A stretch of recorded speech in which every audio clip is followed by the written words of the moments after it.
পশ্চিমবঙ্গে বিজেপি নেতা শুভেন্দুর ব্যক্তিগত সহকারীকে গুলি করে হত্যা, গুরুতর আহত আরও এক সঙ্গী। হত্যাকাণ্ড পূর্ব পরিকল্পিত দাবি শুভেন্দুর।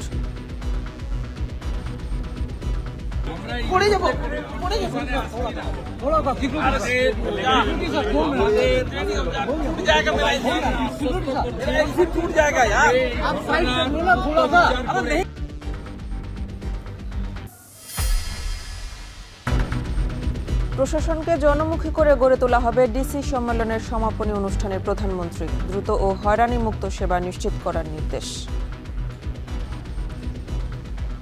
আমাদের সরকার এমন একটি জনমুখী সরকার প্রশাসন চায়, যেখানে সরকারি দপ্তরে সাধারণ মানুষ সম্মানের সাথে দ্রুত, স্বচ্ছ এবং হয়রানিমুক্তভাবে সেবা পাবে।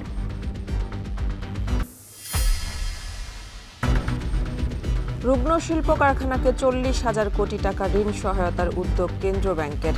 মূল্যস্ফীতি ঠেকাতে আরও পর্যালোচনার পরামর্শ বিশেষজ্ঞদের।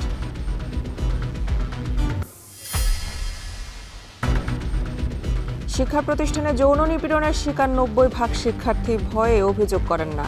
অভিযুক্তরা গ্রেফতার হলেও বিচার হচ্ছে কম, আইনের শক্ত প্রয়োগের তাগিদ।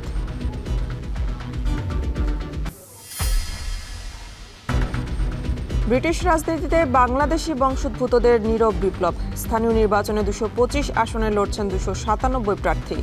রাজনৈতিক পরিপক্বতার প্রতিফলন বলছেন বিশেষজ্ঞরা। একদিনও ব্যবহার করা যায়নি সাঁতার ফেডারেশনের 5 কোটি টাকার স্কোরবোর্ড। আগের কর্মকর্তাদের দুষছে এনএসসি 4 কোটি টাকা বকেয়ায় বিচ্ছিন্ন সুইমিং পুলের গ্যাস সরবরাহ।